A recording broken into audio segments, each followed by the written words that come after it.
Right Ho, Jeeves by P.G. Wodehouse, Chapter 8. I think I have told you before about young Tuppy Glossop. He was that fellow, if you remember, who, callously ignoring the fact that we had been friends since boyhood, betted me one night at the Drones that I could swing myself across the swimming bath by the rings, a childish feat for one of my lissomeness, and then, having seen me well on the way, looped back the last ring, thus rendering it necessary for me to drop into the deep end in formal evening costume. To say that I had not resented this foul deed, which seemed to me deserving of the title of crime of the century, would be paltering with the truth. I had resented it profoundly, chafing not a little at the time and continuing to chafe for some weeks. But you know how it is with these things. The wound heals, the agony abates.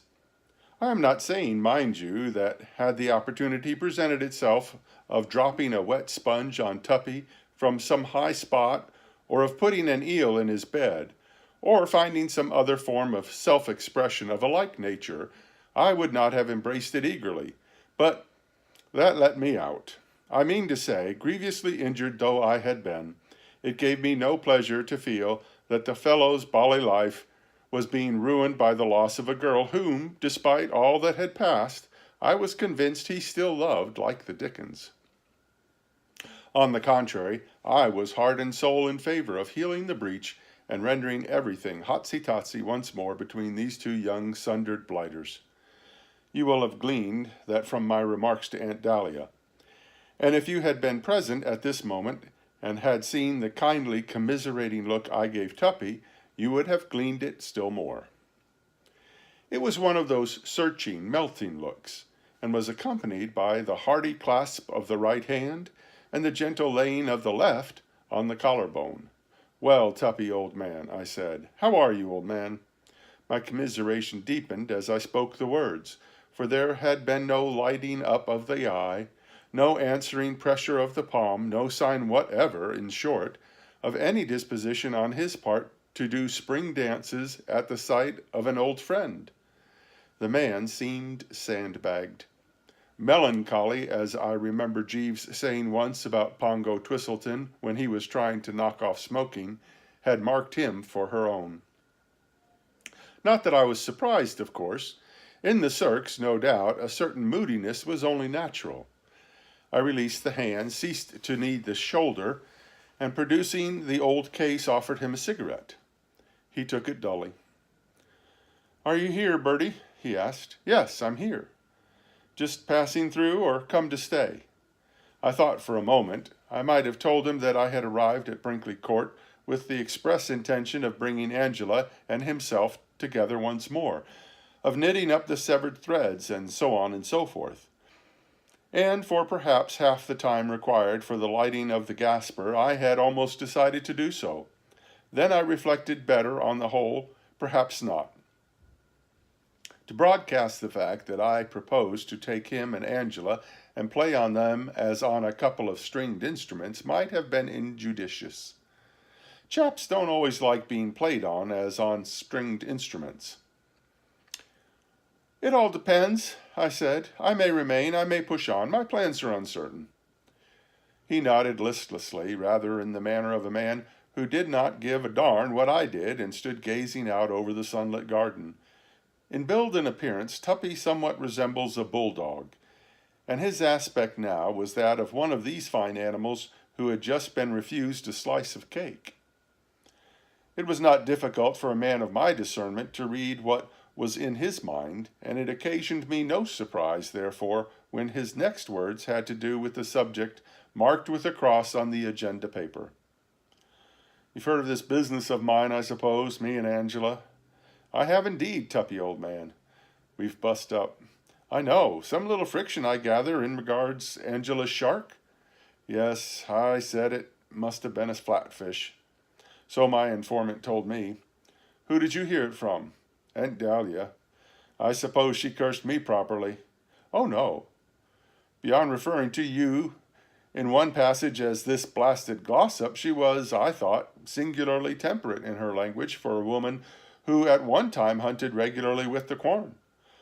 All the time I could see, if you don't mind me saying so, old man, that she felt you might have behaved with a little more tact. Tact!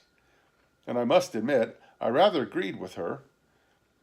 Was it nice, Tuppy? Was it quite kind to take the bloom off Angela's shark like that? You must remember that Angela's shark is very near and dear to her. Could you not see what a sock on the jaw it would be for the poor child to hear it described by the man to whom she had given her heart as a flatfish? I saw that he was struggling with some powerful emotion.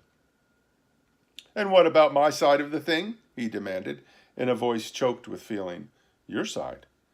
You don't suppose, said Tuppy, with rising vehemence, that I would have exposed this dashed synthetic shark for a flatfish if undoubtedly was if there had not been some causes that led up to it. What induced me to speak as I did was the fact that Angela, the little squirt, had just been most offensive, and I seized the opportunity to get a bit of my own back. Offensive? Exceedingly offensive, purely on the strength of my having let fall some casual remark, simply by way of saying something and keeping the conversation going, to the effect that I wondered what Anatole was going to give us for dinner. She said that I was too material and ought not always to be thinking of food. Material my elbow. As a matter of fact, I'm particularly spiritual. Quite. I don't see any harm in wondering what Anatole was going to give us for dinner, do you? Of course not. A mere ordinary tribute of respect to the great artist. Exactly. All the same, well, I was only going to say that it seems a pity that the frail craft of love should come a stinker like this when a few manly words of contrition. He stared at me. You aren't suggesting that I should climb down? It would be the fine big thing, old egg. I wouldn't dream of climbing down. But Tuppy, no, I wouldn't do it. But you love her, don't you? This touched the spot. He quivered noticeably, and his mouth twisted. Quite the tortured soul. I'm not saying I don't love the little blighter, he said, obviously moved. I love her passionately, but that doesn't alter the fact that I consider that what she needs most in this world is a swift kick in the pants. A Wooster could scarcely pass this. Tuppy, old man. It's no good saying Tuppy, old man. Well, I do say Tuppy, old man. Your tone shocks me. One raises the eyebrows. Where is the fine old chivalrous spirit of the Glossops? That's all right about the fine old chivalrous spirit of the Glossops. Where is the sweet, gentle, womanly spirit of the Angelas? Telling a fellow that he's getting a double chin. Did she do that? She did. Oh, well, girls will be girls. Forget it, Tuppy. Go to her and make it up. He shook his head. No, it is too late.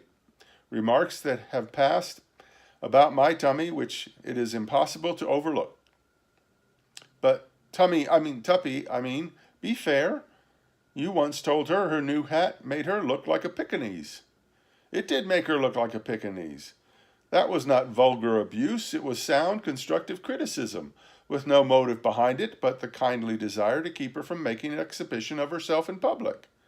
Wantonly to accuse a man of puffing when he goes up a flight of stairs is something very different.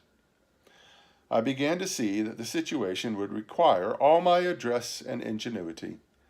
If the wedding bells were ever going to ring out in the little church of Market Snodsbury, Bertram had plainly got to put in some shrewdish work. I had gathered during my conversation with Aunt Dahlia that there had been a certain amount of frank speech between the two contracting parties, but I had not realized till now that matters had gone so far. The pathos of the thing gave me the pip. Tuppy had admitted in so many words that love still animated the Glossop bosom, and I was convinced that even after all that occurred, Angela had not ceased to love him.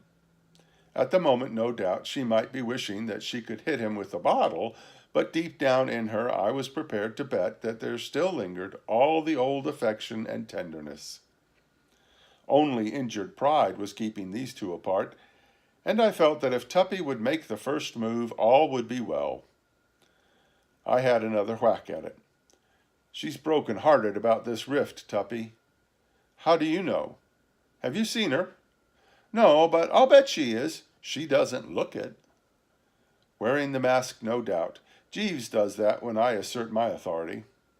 She wrinkles her nose at me as if I were a drain that has got out of order. Merely the mask, I feel convinced she loves you still, and that a kindly word from you is all that is required. I could see that this had moved him. He plainly wavered. He did a sort of twiddly on the turf with his foot, and when he spoke, one spotted the tremolo in the voice. You really think that? Absolutely. If you were to go to her, he shook his head.